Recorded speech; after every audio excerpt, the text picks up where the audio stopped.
तो इस कवर के अंदर आप देख सकते हो यहाँ पे कुछ मेटालिक पॉइंट्स यहाँ पे लगे हुए हैं। तो ये जो सारी मेटालिक पॉइंट्स है वो सभी एंटीना के लिए काम करता है। मतलब कुछ एंटीना के लिए इस तरह का मेटल का स्ट्रिप बना दिया गया होता है जहाँ पे एंटीना का जो टिप होता है वो टच होता है, जिससे मोबाइल का सिग्नल इन और आउट, और जो मोबाइल का वाईफाई सिग्नल होता है वो भी इन और आउट होने का काम करता है। साथ साथ ब्लूटूथ का भी सिग्नल इससे इन और आउट होता है। तो चलिए मैं आपको दिखा देता हूँ मोबाइल का एंटीना कौन सा है और वाईफाई और जो ब्लूटूथ होता है उसका एंटीना कौन सा है। तो जो मोबाइल का एंटीना होता है वो सबसे बड़ा होता है, जैसे आप यहाँ पे देख सकते हो नीचे ये सबसे बड़ा पार्ट यहाँ पे है। तो ये जो एंटीना है वो मोबाइल का है और मोबाइल का एंटीना यहाँ पे है और इसका जो मेन बोर्ड है यहाँ पे है। तो यहाँ का जो एंटीना का सिग्नल है उसको मेन बोर्ड में सप्लाई करने के लिए आपको एक केबल यहाँ पे दिख जाएगा। जैसे चलिए मैं आपको दिखा देता हूँ। यहाँ पे आप देख सकते हो एक केबल इस तरह से यहाँ पे रखा गया है। तो ये जो केबल है वो उसे आरएफ केबल बोला जाता है, आप यहाँ पे देख सकते हो। और एक इस केबल का मेन काम होता है एंटीना का जो सिग्नल होता है एक जगह से दूसरे जगह ट्रांसफर करना। तो इस मोबाइल का जो मेन एंटीना है वो यहाँ पे है और इसका जो सिग्नल हमें मेन बोर्ड में सेंड करना है, तो इसीलिए इस तरह का केबल को यूज़ करके इसका जो सिग्नल है उसे मेन बोर्ड में सप्लाई कर दिया जा रहा है। एक केबल अगर डिस्कनेक्ट हो जाता है बोर्ड से या मतलब ये जो एंटीना है इसमें कार्बन जम जाता है तो क्या होगा, हमारे मोबाइल में नेटवर्क नहीं आने का समस्या हो सकता है। तो इस कंडीशन में क्या करना है, आपको इस एंटीना टिप को अच्छी तरह से क्लीन करना है और इस केबल का कनेक्शन को चेक करना है और जहाँ पे केबल लगता है उसको भी आपको अच्छी तरह से क्लीन करना है। इसे एंटीना सॉकेट बोला जाता है। और साथ साथ आपको क्या करना है, इसका जो पीछे का एंटीना का जो पॉइंट है उसको भी क्लीन करना है। जैसे आप यहाँ पे देख सकते हो एंटीना का 2 पॉइंट यहाँ पे दिख रहा है और इसमें थोड़ी सी कार्बन भी यहाँ पे लगा हुआ है, तो इसको भी आप अच्छी तरह से ब्रश से क्लीन कर लेना है। उसके बाद क्या होगा, एंटीना का अगर कोई प्रॉब्लम है तो वो सॉल्व हो जाएगा। और इतना करने से भी अगर सॉल्व नहीं हो रहा है तो क्या करना है, आपको एंटीना कनेक्टर के पास में आपको कुछ कंपोनेंट यहाँ पे देखने को मिलेगा। जैसे आप यहाँ पे देख सकते हो बहुत सारे कंपोनेंट यहाँ पे रखा हुआ है। तो ये जितने भी कंपोनेंट्स है सभी एंटीना का जो सिग्नल है उसको फिल्टर करने के लिए रखा गया है। तो इस कंपोनेंट्स को चेक करके जो भी कंपोनेंट आपको फॉल्टी मिले उसको रिपेयर करके मोबाइल का जो नो नेटवर्क का सिग्नल होता है उसको आप बहुत ही आसानी से रिपेयर कर सकते हो। यहाँ पे देख सकते हो बहुत सारे कंपोनेंट रखा गया है। इसमें कॉइल, कैपेसिटर और रेजिस्टर्स को रखा गया है। तो ये जो सारी कंपोनेंट्स है इस एंटीना के साथ कनेक्टेड होता है। तो इस कंपोनेंट को चेक करना है और इसमें अगर कोई कंपोनेंट आपको फॉल्टी मिलता है तो उसको रिप्लेस करके या जंपर करके या मतलब रिमूव करके आप उसका सोल्यूशन कर सकते हो। तो किस कंपोनेंट को रिप्लेस करना है, किसको जंपर करना है, किसको रिमूव करना है, तो इसके लिए आपको क्या करना है, कैपेसिटर, रेजिस्टर और कॉइल से रिलेटेड जो वीडियोज़ है उस सीरीज़ को देखना है जिसमें मैंने आपको इसके टोटल फंक्शन से लेके टेस्टिंग से लेके और किस में हमें जंपर करना है, किसको हमें निकालना है और किसको रिप्लेस करना है, इसका मैंने फुल आइडिया आपको उस वीडियो में दिया है। तो आप उस वीडियो को देख सकते हो। दोस्तों इस तरह से एक स्मार्टफोन का नो नेटवर्क का प्रॉब्लम को हम सॉल्व कर सकते हैं। इसके बाद मानिए इसका जो वाईफाई या ब्लूटूथ में प्रॉब्लम है तो उस कंडीशन में हम क्या कर सकते हैं, आप देख सकते हो यहाँ पे भी 2 टिप बनाया गया है और यहाँ पे भी एक टिप बनाया गया है। तो ऊपर में जो 2 टिप आप देख रहे हो तो ये वाईफाई का टिप है और ये जो सिंगल टिप है वो ब्लूटूथ का टिप है। तो अगर वाईफाई में प्रॉब्लम आता है तो उसको भी आप सेम प्रोसेस से इसको क्लीन करके और इसके बगल के कंपोनेंट्स को चेक करके आप उस प्रॉब्लम को सॉल्व कर सकते हो। और ब्लूटूथ का प्रॉब्लम है तो उस टाइम में भी आप इसको चेक करके और इसका क्लीनिंग और ये जो कंपोनेंट है उसको रिपेयर करके आप इसका रिपेयरिंग कर सकते हो। तो वाईफाई, ब्लूटूथ और मोबाइल का नो नेटवर्क का प्रॉब्लम का सोल्यूशन आप इस तरह से कर सकते हो। रिसीविंग या ट्रांसमिटिंग सिग्नल प्रोसेसिंग के लिए किसी भी मोबाइल नेटवर्क्स में 3 आईसी यूज़ की गई होती है, एक एंटीना स्विच, एक आरएफ आईसी और एक पीएफओ। ये 3 तरह की आईसी यूज़ करके मोबाइल की नेटवर्क को ऑपरेट किया गया होता है। 3 तरह की आईसी में जैसे ये बड़े आईसी जो है यहाँ कॉर्नर पे आप देख रहे हैं, ये हो गया आपका आरएफ आईसी जो आरएफ क्रिस्टल के साथ होता है ऑलवेज। और इसके बाद ये पीएफओ हो गया, ये हो गया एंटीना स्विच आईसी। तो ये 3 आईसी नेटवर्क सेक्शन में यूज़ की गई होती है। जब भी सिग्नल कोई सिग्नल आता है, मान लिए पहले आएगा एंटीना में। एंटीना कहाँ है, एंटीना का पॉइंट ये है। एंटीना से जो भी सिग्नल आएगा पहले इस पॉइंट में टच होगा, इस पॉइंट से होते हुए इसमें जाएगा। इसको एंटीना सॉकेट या एक्सटर्नल एंटीना, ये जो राउंड मैंने यहाँ पिक्चर में दिखाई है वो ए हो गया पॉइंट, एंटीना का पॉइंट ए हो गया। इसको एंटीना टिप बोला जाता है, इसको एंटीना सॉकेट या एक्सटर्नल एंटीना भी बोल सकते हैं। तो कोई भी सिग्नल आएगा बाहर से, जब भी सिग्नल आएगा तो इस पॉइंट पे आएगा। इस पॉइंट में आने के बाद यहाँ आएगा, यहाँ आने के बाद कहाँ चला जाएगा, इस एंटीना स्विच आईसी में चला जाएगा। इसमें ये जो सबसे छोटी आईसी है इसमें जाएगा। तो एंटीना स्विच आईसी क्या करेगा, ये पीएफओ आने का टाइम में पीएफओ काम नहीं करती है, आने के टाइम में बस यही एंटीना स्विच आईसी काम करेगी और एंटीना स्विच आईसी उस सिग्नल को आरएफआईसी में भेज देती है। इस तरह से हम बाहर का सिग्नल रिसीव करते हैं। लेकिन जब भी हम कॉल करते हैं तो जो सिग्नल आती है वो आरएफआईसी में आती है। उसके बाद वो सिग्नल दो तरह की, जैसे हम कौन सा सिम यूज़ कर रहे हैं उसी तरह की सिग्नल हम ये आरएफआईसी में आएगी, जैसे 800 to 900 वाले या 1800 to 1900 वाले। इसको ये जीएसएम सिग्नल, इसको डीसीएस सिग्नल बोलते हैं। तो जो भी सिग्नल हो वो पीएफओ में जाएगी, उसके बाद एंटीना स्विच होते हुए बाहर चली जाएगी। तो पीएफओ क्या करता है, बेसिकली जो ये मोबाइल का द्वारा पठाया गया हुआ सिग्नल छोटे कम पावर का होती है, तो उसका पावर बढ़ाने का काम पीएफओ या पीए करती है।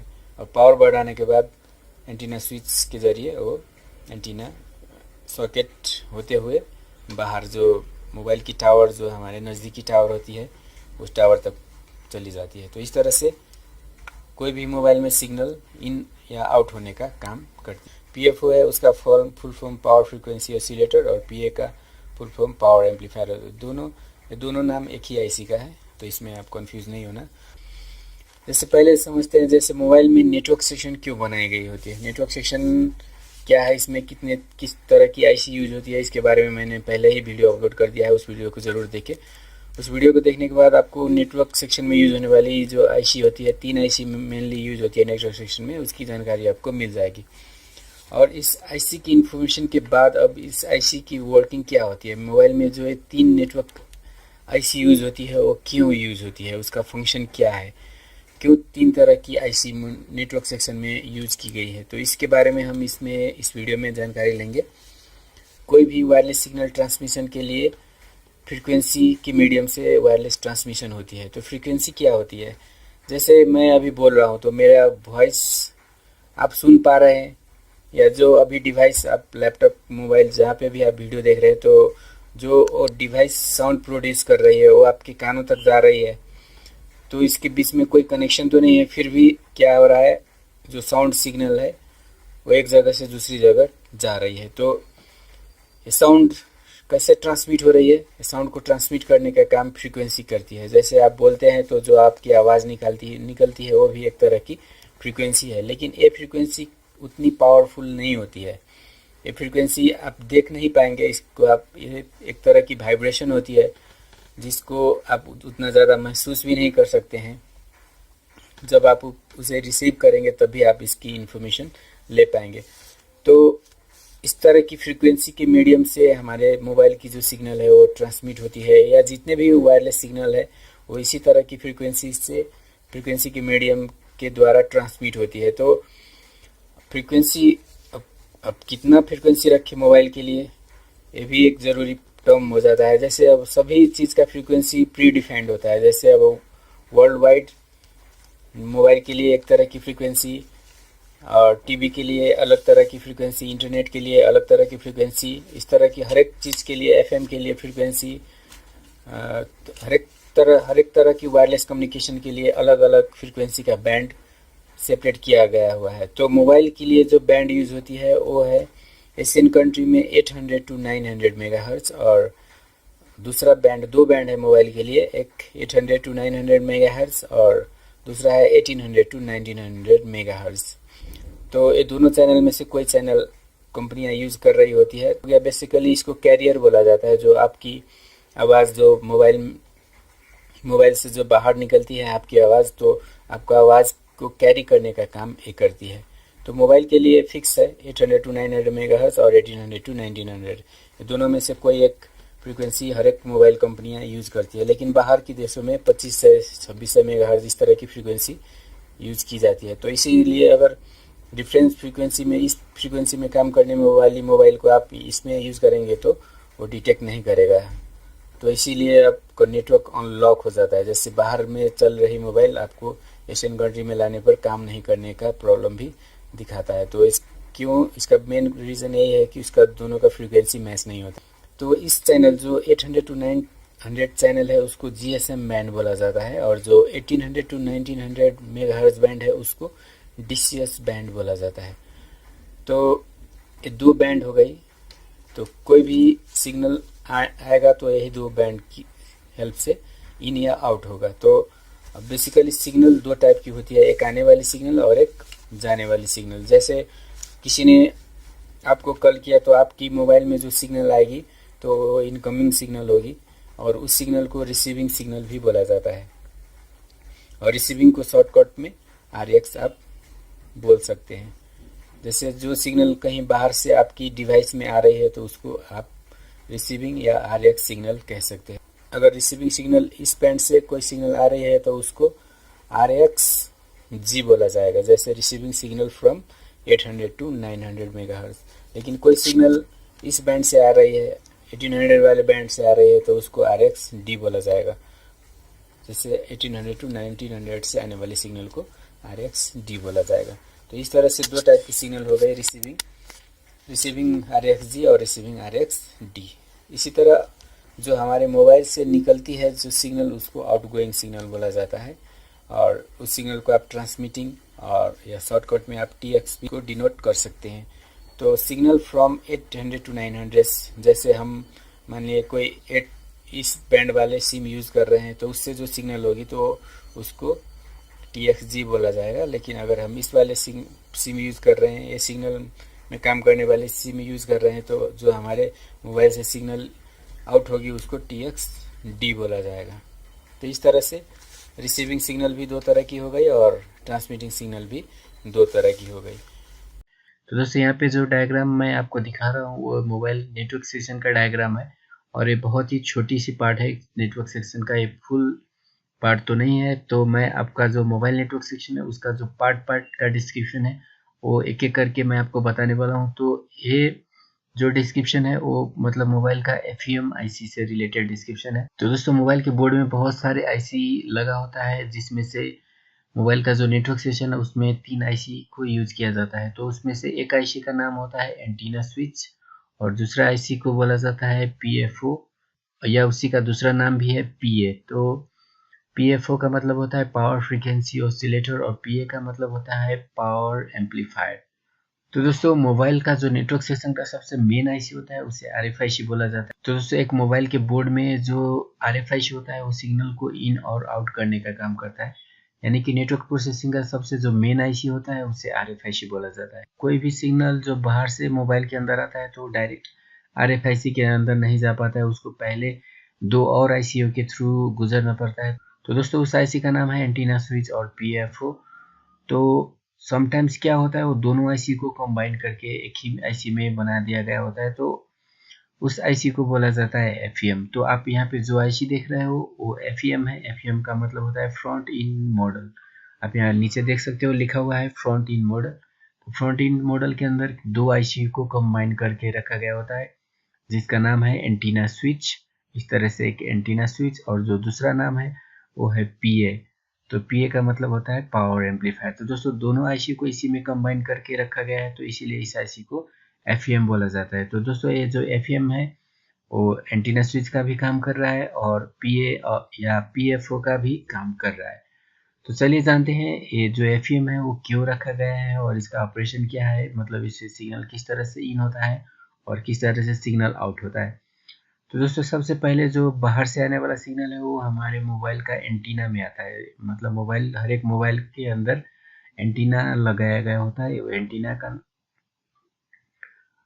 तो दोस्तों हर एक मोबाइल के अंदर एक बड़ा सा एंटीना लगाया गया होता है जो मोबाइल के लिए होता है, और दो छोटे एंटीना भी होता है जो वाईफाई और ब्लूटूथ के लिए होता है। तो जो सबसे बड़ा एंटीना होता है वो मोबाइल का होता है। क्योंकि तो दोस्तों जो मोबाइल का एंटीना का रेंज होता है वो बहुत बड़ा रखा गया होता है, क्योंकि मोबाइल और जो नज़दीकी टावर होता है उसका डिस्टेंस कुछ किलोमीटर तक का होता है, इसीलिए जो सबसे बड़ा एंटीना होता है वो मोबाइल के लिए रखा गया होता है। और जो बाहर से आने वाला सिग्नल है वो पहले इसी एंटीना में आता है, और दोस्तों उस सिग्नल को जो एंटीना है वो हमारे एफईएम आईसी के अंदर सेंड कर देता है। तो एफईएम आईसी उस सिग्नल को रिसीव करता है, और रिसीव करने के बाद जो रिसीविंग सिग्नल है उससे RX से डिनोट किया जाता है। आप यहाँ पे देख सकते हो GSM RX लिखा हुआ है। तो RX का मतलब हो जाता है रिसीविंग सिग्नल। तो दोस्तों जो सिग्नल बाहर से एंटीना से आता है उसमें क्या होता है कि सिर्फ आवाज़ नहीं होता है, या जो मैसेज कंटेंट है वो सिर्फ मैसेज नहीं होता है, मैसेज को कैरी करने वाला एक अदर फ्रीक्वेंसी भी होता है जिसका रेंज होता है 900 या तो 1800। तो दोस्तों जो कॉलर है जिसने हमें कॉल किया है तो वो कौन सा सिम यूज़ कर रहा है, मतलब उसका जो सिम है वो 900 फ्रीक्वेंसी में चलने वाला है या 1800 में चलने वाला है। तो उसका सिम अगर 900 बैंड में काम करने वाला सिम है तो वो जो फ़ोन करेगा तो उसका जो साउंड या जो भी मैसेज होगा तो उसको 900 वाला फ्रीक्वेंसी उसको कैरी करके अंदर लाएगा। और दोस्तों अगर 1800 फ्रीक्वेंसी वाले कोई कॉलर हमें फ़ोन कर रहा है तो उसका जो मैसेज या मतलब साउंड है वो उसके साथ 1800 का फ्रीक्वेंसी ऐड होकर हमारे मोबाइल में इंटर करेगा। तो दोस्तों यहाँ से जो इंटर करता है वो 900 भी इंटर करता है और 1800 भी इंटर करता है, लेकिन यहाँ इंटर कर जाने के बाद इससे जो आउट होना है मतलब जो RFIC को जाना है तो उसे क्या करता है FMIC उसको सेपरेट कर देता है। मतलब 900 फ्रीक्वेंसी वाला अगर मैसेज है तो उसको इस रास्ते से RFIC को सेंड करेगा, और अगर वो मैसेज में 1800 का फ्रीक्वेंसी ऐड है तो उसको इस रास्ते से मतलब RFIC को सेंड करेगा। तो दोस्तों जो FEM है उसका जो मेन पर्पस है वो रिसीविंग के वक्त क्या करता है कि जो फ्रीक्वेंसी आता है उसको आइडेंटिफाई करता है, और वो 900 में है तो एक रास्ते से और 1800 में है तो दूसरे रास्ते से RFIC को सेंड करता है। इस तरह से जो सिग्नल RFIC को जाता है तो RFIC को जाने से पहले उसे फिल्टर किया जाता है। तो आप यहाँ पे देख सकते हो एक फिल्टर लगाया गया है, और फिल्टर से पहले आप देख सकते हो कुछ कंपोनेंट यहाँ पे भी लगाया गया है। तो दोस्तों इस कंपोनेंट के द्वारा सिग्नल को फिल्टर किया जाता है। फिर एक छोटा सा फिल्टर भी लगाया जाता है जिसके अंदर कैपेसिटर, कॉइल और रेजिस्टर होता है। तो आप देख सकते हो 900 के लिए एक अलग फिल्टर और 1800 के लिए एक अलग फिल्टर है। और दोस्तों इस तरह से जो 900 और 1800 का सिग्नल है उसे फिल्टर कर लेने के बाद RFIC को दिया जाता है। और दोस्तों RFIC प्योर सिग्नल को रिसीव करता है और उसको फिर से प्रोसेसिंग करके उस सिग्नल के अंदर से जो साउंड का कंटेंट होता है या जो मैसेज होता है उसको निकाल के डिस्प्ले या जहाँ भी जाना है मोबाइल का जिस सेक्शन में सेंड करना है उस सेक्शन में सेंड करने का काम RFIC करता है। तो दोस्तों इस तरह से जो बाहर से आने वाला सिग्नल है RFIC में पहुंचता है और फिर आगे का प्रोसेस होता है। तो दोस्तों अगर मानिए फॉल्ट आ जाता है, मानिए एंटीना में फॉल्ट आ गया तो क्या होगा कि बाहर का जो सिग्नल है वो FMIC तक नहीं आ पाएगा, और इस तरह से हमारे मोबाइल में जो नेटवर्क दिखता है वो नेटवर्क दिखना बंद हो जाएगा। तो दोस्तों अगर मोबाइल में कभी भी नेटवर्क से रिलेटेड कोई फॉल्ट आता है तो सबसे पहले हमें जो चेक करना है वो RF एंटीना को चेक करना है, मतलब एंटीना को क्लीन करना है और एंटीना के टिप को अच्छी तरह से क्लीन करना है, और उसका जो कनेक्शन है प्रॉपर है या नहीं है वो भी चेक करना है। और दोस्तों आप देख सकते हो एंटीना और जो FEM है उसके बीच में इस तरह से कुछ कंपोनेंट भी लगा हुआ है। तो आपको एंटीना से जुड़ा हुआ जो कंपोनेंट होता है उसको भी चेक करना है, उसमें कोई फॉल्ट है तो उसको सीरीज पैरेलल चेक करके उसको अच्छी तरह से रिपेयर करना है। और इतना रिपेयर करने के बाद भी अगर नहीं हो रहा है तो FEM का फॉल्ट होता है। तो दोस्तों FEM को आपको बदलना नहीं है, क्योंकि FEM फॉल्ट होने का मतलब होता है अगर FEM को वोल्टेज अच्छी तरह से नहीं मिल रहा है तो भी FEM में फॉल्ट हो सकता है। तो दोस्तों ये FEM का सिर्फ ब्लॉक डायग्राम है, इसका पिन डायग्राम नहीं है। इसका पिन डायग्राम मैं आपको अगले किसी वीडियो में दिखाऊंगा जिसमें मतलब FEM IC को काम करने के लिए कौन सा सिग्नल इसको ज़रूरी होता है और कितने वोल्टेज इसको ज़रूरत होता है। तो सभी इन्फॉर्मेशन मैं किसी अगले वीडियो में दूंगा। तो इसको रिपेयर करने के लिए पहले हमें वो सभी कंपोनेंट को चेक करके उसको रिपेयर करना है, और उसके बाद दोस्तों हम जो फिल्टर सेक्शन है या FEM के बाद का जो फिल्टर सेक्शन उसको चेक करना है। मतलब FEM के अगल बगल में जितने भी कंपोनेंट है सभी को आपको चेक करना है, और सभी को चेक करके जिस कंपोनेंट में फॉल्ट है उसको आपको रिपेयर करना है। और कंपोनेंट में अगर फॉल्ट आपको नहीं मिल रहा है तो फिल्टर में फॉल्ट हो सकता है, तो कंपोनेंट में अगर फॉल्ट नहीं है तो इस फिल्टर में फॉल्ट हो सकता है, तो आपको फिल्टर को बदलना है। और दोस्तों फिल्टर भी सही है तो फिर RFIC से जुड़ी कोई फॉल्ट हो सकता है तो RFIC का पिन डायग्राम देख के उसका भी ट्रबल शूट करना है। तो दोस्तों इस तरह से हम किसी भी मोबाइल का नेटवर्क सेक्शन से रिलेटेड जो फॉल्ट है उसका डायग्नोस कर सकते हैं, और उसमें कोई प्रॉब्लम है तो उसका रिपेयरिंग कर सकते हैं। तो आप यहाँ पे देख सकते हो FEM IC का पिन डिटेल है, जिसमें मैं आपको FEM IC का जो ट्रांसमिटिंग का काम होता है उसका एग्जांपल देके मैं आपको इसका वर्किंग और इसका जो टोटल इन्फॉर्मेशन है मैं आपको देने वाला हूँ। तो अगर हम सिग्नल मोबाइल से बाहर सेंड करते हैं, मानिए हम किसी को कॉल कर रहे हैं तो हमारे सिग्नल किस तरह से जाएगा और उस टाइम पे जो FEM IC है वो किस तरह से काम करेगा, तो इसकी एग्जांपल लेकर मैं आपको इसमें एक्सप्लेन करने वाला हूं। तो आप इस चीज़ को ध्यान रखिए। तो दोस्तों कोई भी IC को काम करने के लिए जो सबसे पहले ज़रूरत होता है वो होता है वोल्टेज। तो दोस्तों आप देख सकते हो ये इसका जो पिन नंबर 18, 7 और 27 3 पिन्स, मतलब ये जो IC है इसका बहुत सारे पिन है, आप यहाँ पे देख सकते हो, मतलब 30 लास्ट पिन इसका 30 है। तो दोस्तों इस IC का जो पिन है उसे मैंने इस डायग्राम में सीरियली अरेंज नहीं किया है, क्योंकि मतलब जो पिन का सेम काम है उस तरह की पिन को एक जगह पे मैंने रखा हुआ है। तो दोस्तों आप यहाँ पे देख सकते हो जो FEM IC है उसका पिन नंबर 18, पिन नंबर 7 और पिन नंबर 27, मतलब तीनों पिन का नाम अलग अलग है। आप यहाँ पे देख सकते हो VVAT LB, VVAT SB और VVAT PC।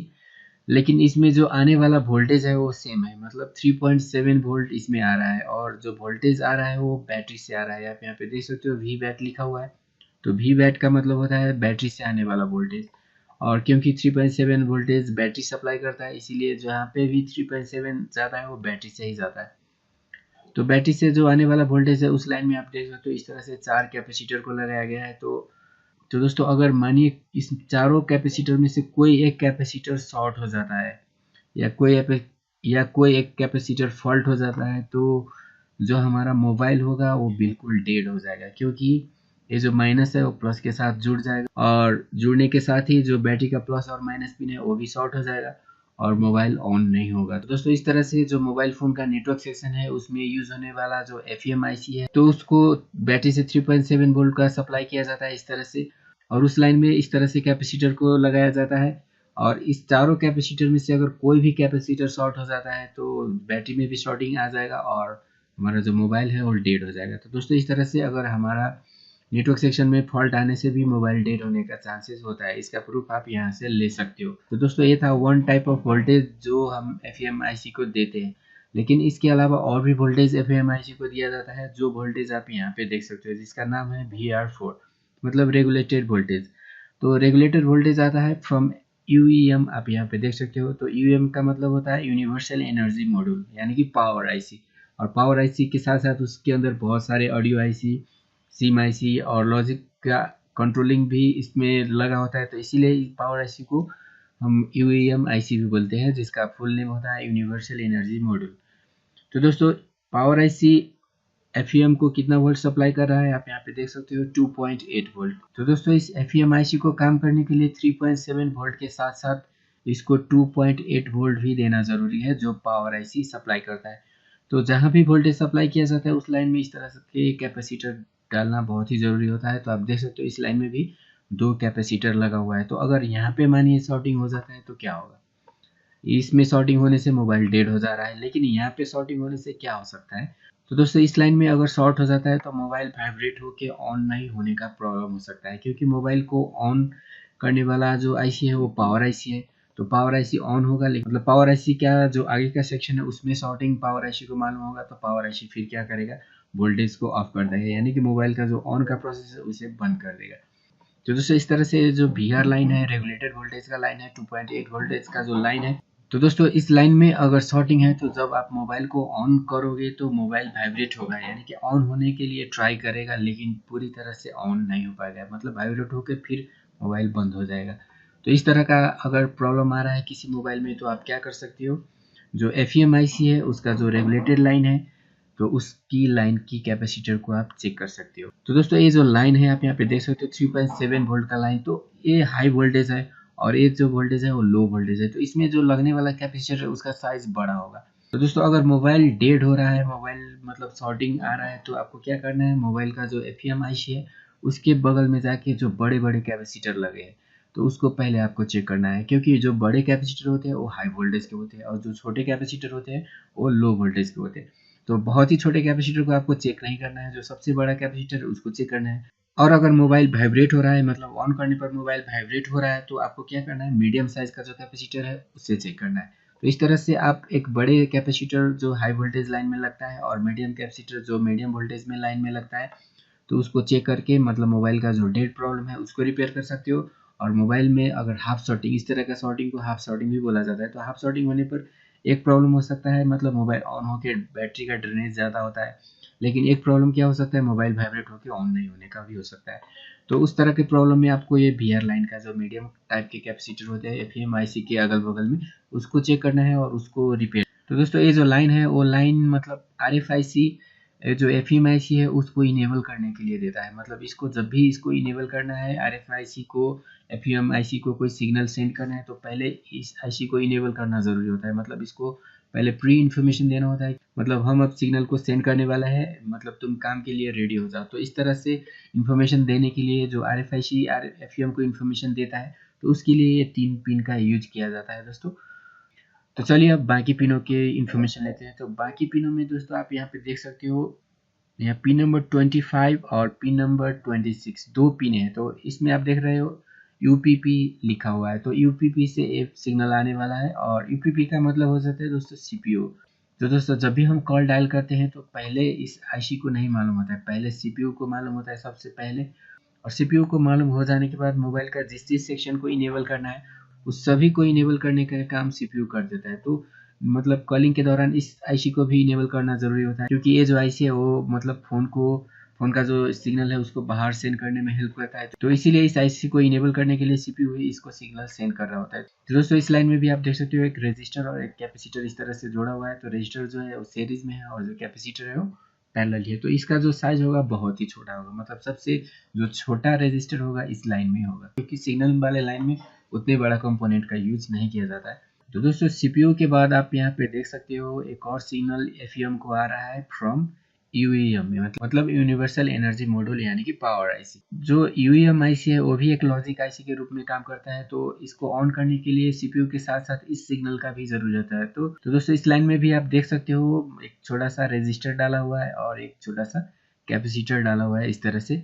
तो ये है पिन नंबर 26, मतलब ये दोनों इनेबल पिन आप इसको बोल सकते हो, मतलब एक CPU से आने वाला है इनेबल पिन और दूसरा पावर IC से यानी कि यूनिवर्सल एनर्जी मॉड्यूल से आने वाला इनेबल पिन। तो इस तरह से दो इनेबल पिन FEM को मिलने के बाद FEM मतलब काम के लिए रेडी हो जाता है। तो मतलब सबसे पहले इसको वोल्टेज मिल गया, तो इसको दो वोल्टेज मिला, एक 3.7 एक 2.8। उसके बाद इसको मिला मतलब ये जो CPU का इनेबल सिग्नल, और उसके बाद इसको यूनिवर्सल एनर्जी मॉड्यूल का इनेबल सिग्नल मिल गया।